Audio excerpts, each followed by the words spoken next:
CS614 data where housing के lecture number 13 से लेकर 19 तक में जो एमसीक्यूज है वो आपके साथ शेयर करेंगे। मिड टर्म से पहले आने वाले क्विज में और मिड टर्म के एग्जाम में भी ये एमसीक्यूज आपके लिए हेल्पफुल होंगे। तो चलिए स्टार्ट करते हैं। फर्स्ट क्विज है, if actual data structure does not conform to documented formats then it is called syntactically dirty data। ठीक है, ये इसका करेक्ट आंसर है। नेक्स्ट क्वेश्चन है, dash models the macro relationship among data elements with an overall deterministic strategy। तो इसका answer है dimensional model, ये इसका करेक्ट आंसर है। CDC जो होता है, change data capture, can be challenging task because identifying the recently modified data may be difficult। अच्छा, ये आपको एक चीज़ बता दूं कि जितने आपके साथ ये आंसर मैं बता रहा हूँ ये सब करेक्ट आंसर हैं, डबल क्रॉस वेरीफाई चेक किए हुए हैं। बहुत ही अनलाइकली कोई होता है कि 1000 में से कोई एक क्वेश्चन का आंसर मैं गलत बता दूं। दूसरी बात ये कि आपको इतना यानी कि लेक्चर वाइज एमसीक्यूज ऑथेंटिक बताते हैं, तो चैनल को सब्सक्राइब कर दिया करें, रिटर्न ऐसा पढ़ के और वीडियो को लाइक कर दिया करें। आगे चलते हैं। नेक्स्ट है, dash is a logical design technique that seeks to prevent the data in a standard instructive structure that supports high performance and ease of understanding. तो वो होता है डीएम। ठीक है, DM is a logical design technique. Next है, in extract load transform ELT process में data transformation वो जो होती है वो उसका आंसर है data transformation takes place on the data ware house server. ठीक है, नेक्स्ट क्वेश्चन है, which are the following is an example of non additive facts. तो इनमें से नॉन एडिटिव फैक्ट की एग्जांपल कौन सी है? वो है डिस्काउंट इन परसेंटेज, ये नॉन एडिटिव है। ठीक है, और ये जो बाकी तीनों हैं ये एडिटिव हैं। ठीक है, ये तीनों एडिटिव हैं, ये सिर्फ नॉन एडिटिव है। नेक्स्ट है, dirty data means that data does not conform to proper domain definitions. अच्छा, क्विज एमसीक्यूज काफ़ी मैं थोड़ा तेज पढ़ूंगा। The dash technique is discipline use to highlight the microscopic relationship among data elements are entities. ER modelling जो होती है, ER modelling technique जो होती है, the discipline use to highlight the microscopic relationship. Next है, suppose the size of the attribute. अब ये एक एट्रीब्यूट है, computerise national identity card number CNIC number. इसका साइज ऑफ एट्रीब्यूट जो है is change in NADRA database. The transformation refers to format revision. ये जो चेंज हुई है इसको कहेंगे फॉर्मेट रिवीजन। ठीक है, नेक्स्ट क्वेश्चन है, अच्छा एक मिनट यहाँ से ऐसे शुरू करते हैं। अच्छा, नेक्स्ट क्वेश्चन है, relational modelling techniques are use to develop. क्या डेवलप करती हैं वो? Dash system. उनकी एग्जांपल्स ये हैं, ये हैंड आउट से बता दूं, देखें, relational modelling technique are use to develop OLTP systems. ये इसके बाकी ऑप्शंस हैं, तो ये OLTP इसका करेक्ट आंसर है। ठीक है, नेक्स्ट क्वेश्चन है, इन ETL process data transformation include. Data transformation में क्या क्या चीज़ें होती हैं? तो उसे जो ऑप्शन है उनमें ये ऑप्शन है, उसमें जो करेक्ट आंसर है वो होता है डाटा क्लींजिंग। ठीक है, क्वेश्चन था ETL प्रोसेस, ETL प्रोसेस में data transformation includes data cleansing, इसमें डाटा क्लींजिंग होती है। नेक्स्ट क्वेश्चन है, सपोज इन सिस्टम में the value of phone number attribute were stored in country code phone extension format, however after transformation in data warehouse the separate columns were used for country code phone and extension। The above scenario is an example of one to many element की transformation है। ठीक है, ये इसका correct answer है। Next question है, dash can be created in operational system to keep track of recently. तो इसके जो ऑप्शन है, क्या करता है डैश, कौन सी चीज़ है जो can be created in operational system? तो वो होता है triggers. Triggers can be created in operational systems to keep track of recently updated records. ठीक है, ये ट्रिगर्स इसका आंसर है। ये बाकी इसके ऑप्शन है, ये ट्रिगर्स पे क्लिक किया हुआ है। अच्छा, नेक्स्ट क्वेश्चन है robotic libraries are needed for. Robotic library किस चीज़ के लिए नीडेड होती हैं? उसका आंसर है डाटा वेयर हाउसेज के लिए। ठीक है, robotic libraries are needed for data warehouses. Next question है which of the following is not an example of derived attribute. इनमें से कौन सी डिराइव्ड एट्रीब्यूट की एग्जांपल नहीं है? तो ईमेल एड्रेस जो होता है ये डिराइव्ड एट्रीब्यूट की एग्जांपल नहीं है। बाकी ये CGPA एनुअल सैलरी ये डिराइव्ड एट्रीब्यूट्स। ठीक है, ये this is not example of derived attribute. Next है which of the following is an example of non additive facts. अब ये फिर आया है इसमें नॉन एडिटिव फैक्ट्स की एग्जांपल कौन सी है? तो ये देखें, discount in percentage, this is not example of derived attributes. पहले जो एक और आया था नॉन एडिटिव फैक्ट्स का, उसमें वो और था, ये और क्वेश्चन है, इसमें और एग्जांपल है नॉन एडिटिव फैक्ट्स के एग्जांपल में डिस्काउंट इन परसेंटेज। ठीक है, बाकी ये तीनों एडिटिव फैक्ट्स हैं।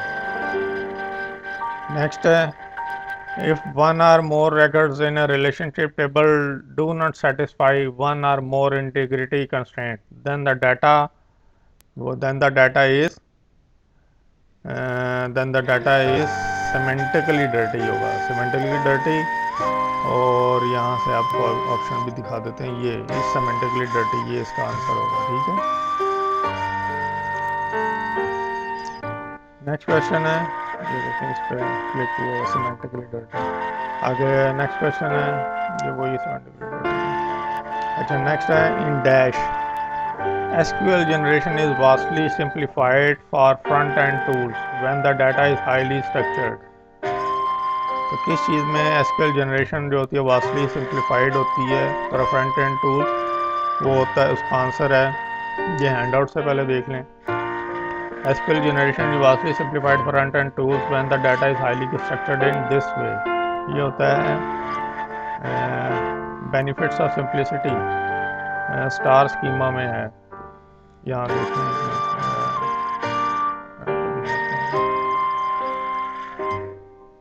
ये स्टार स्कीमा के ना, ये इसके वो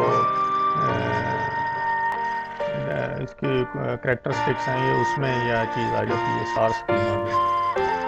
ठीक है, यही इसका करेक्ट आंसर है, स्टार स्कीमा।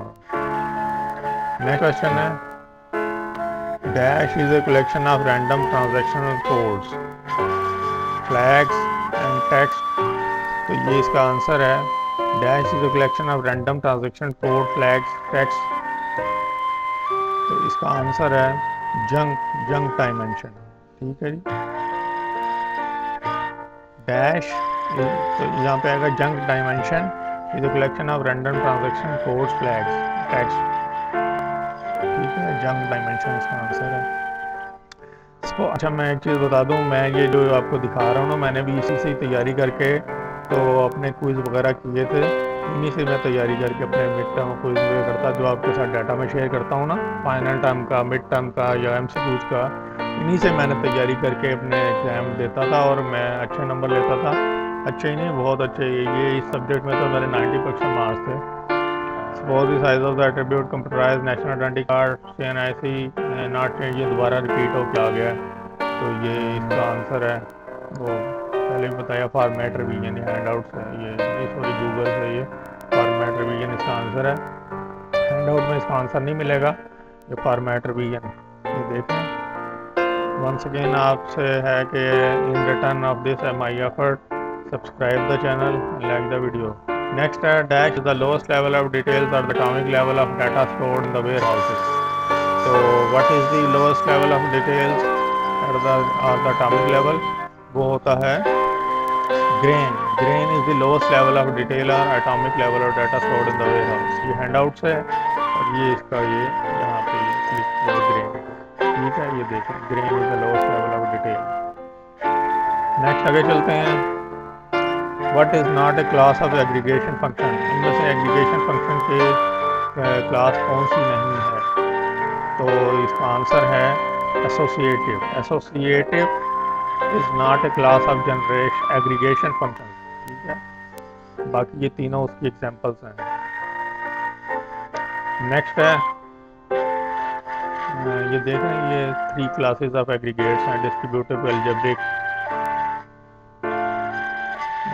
आगे और होलिस्टिक। नेक्स्ट क्वेश्चन है which of the following is an example of slowly changing dimensions. इनमें से स्लोली चेंजिंग डायमेंशन की एग्जांपल कौन सी है?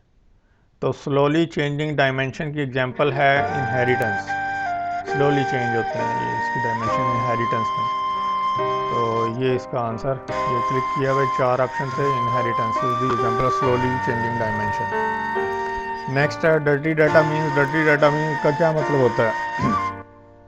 डर्टी डाटा का मतलब होता है data does not conform to proper domain definitions. ये इसका आंसर करेक्ट। हैंड आउट का पेज नंबर भी दिया हुआ है और ये देखें, ये यहाँ पे क्लिक कर दिया, data does not conform to proper domain definitions. ठीक है जी, नेक्स्ट आगे चलते हैं। नेक्स्ट क्वेश्चन है इन ईटीएल प्रोसेस डाटा ट्रांसफॉर्मेशन, क्योंकि दोबारा से आ गया। ईटीएल में प्रोसेस में डाटा ट्रांसफॉर्मेशन में क्या चीज़ इंक्लूड होती है? वो है डाटा क्लीनिंग। ये दोबारा रिपीट होता है।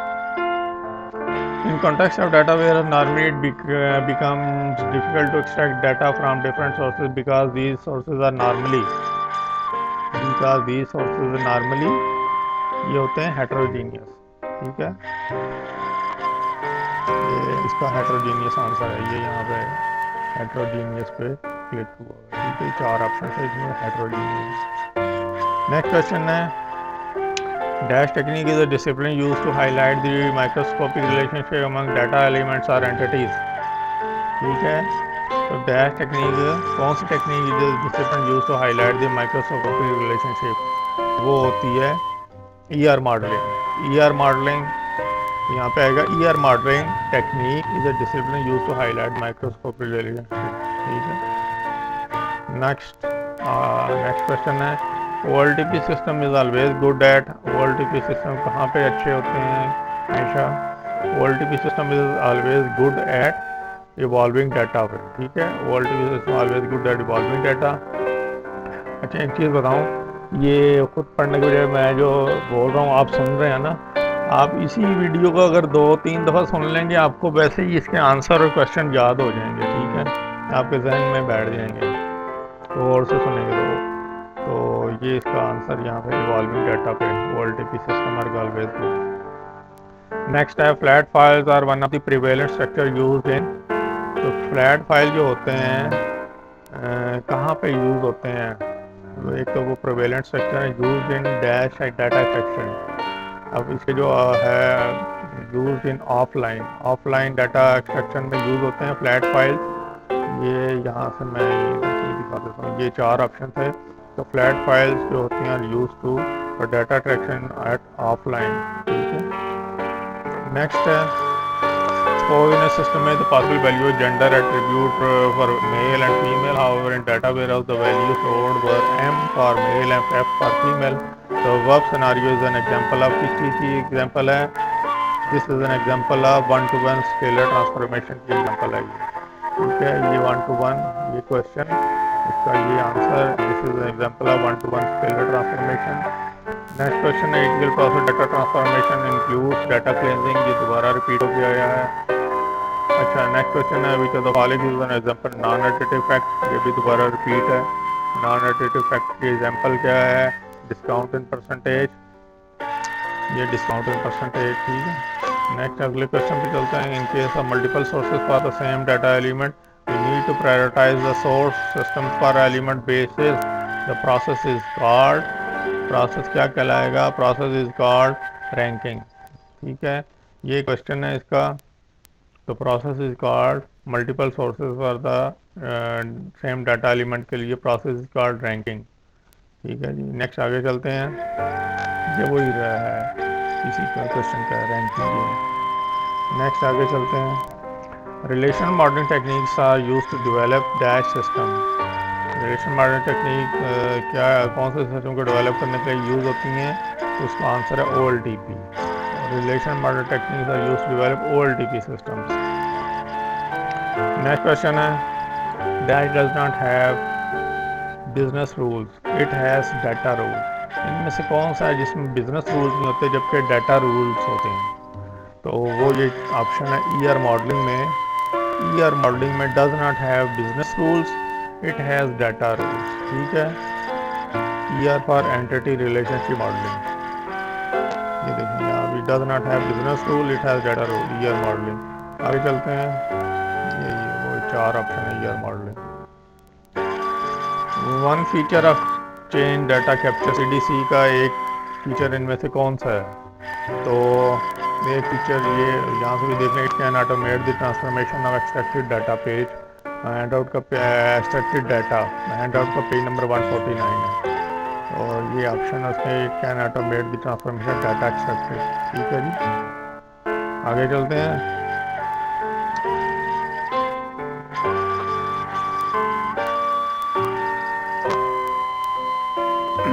ये देखें हैंड आउट से भी, यार modelling does not really rely, ये होना था यहाँ पे गलत टाइपिंग। मॉडल है business, rather it include the micro relationship among data elements. ER modelling does not have business rule, it has data rule. Next आगे चलते हैं। नेक्स्ट क्वेश्चन है, हाँ ये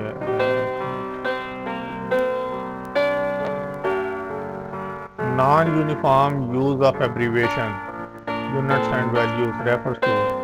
एब्रीविएशन यूनिट्स और वैल्यूज का नॉन यूनिफॉर्म यूज जो है किस चीज़ को रेफर करता है? ये रेफर करता है सिंटैक्टिकली डर्टी डाटा को। ठीक है जी, नेक्स्ट क्वेश्चन है वही वाला है। नेक्स्ट क्वेश्चन है, ये देखिए ये तीन classes of nominal syntactically semantically आ गए। ये वही है non uniform use of abbreviation. Next, ये नेक्स्ट क्वेश्चन है, a dash is a collection of random transaction codes that facts attribute that are unrelated to any particular dimension। ये होता है, इसका आंसर है जंक। ये पहले भी क्वेश्चन है या दोबारा रिपीट है? ये होते हैं जंक डायमेंशन। ठीक है, इसका आंसर है जंक डायमेंशन। ये देखें जंक डायमेंशन, ये आंसर। ये क्वेश्चन है, there are often multiple ways to present the same piece of transformation: FAST, National University, FAST NU, and NAD University of Computer। This problem is known as। अब ये देखें एक ही कोई मतलब एक नाम है, उसको मुख्तलिफ नामों से वो जब करते हैं, जैसे फास्ट यूनिवर्सिटी फास्ट लिख दिया, या नेशनल यूनिवर्सिटी लिख दिया, या फास्ट NU लिख दिया, या नेट यूनिव लिख दिया। तो इस तरह की जो प्रॉब्लम होती है उसको क्या कहते हैं? वो उस प्रॉब्लम को कहते हैं हम नॉन प्राइमरी की प्रॉब्लम। यानी कि ये जो प्राइमरी कीज़ हैं जिससे वो एट्रीब्यूट शो का वो हमने वो फीड किया हुआ है, वो करेक्टर नहीं होते, non primary key problem. This is called non primary key problem. ठीक है, तो ये लास्ट क्वेश्चन था, suppose size of attribute computerize feed, ये भी पहले हो चुका है। Change in order database transformation reference to format revision, ये MCQs से। उम्मीद है आपके लिए मिड टर्म से पहले क्विज में लेक्चर्स नंबर 13 से लेकर 19 तक में आपके लिए हेल्पफुल होंगे। Thanks for watching. अल्लाह हाफिज़। Subscribe the channel.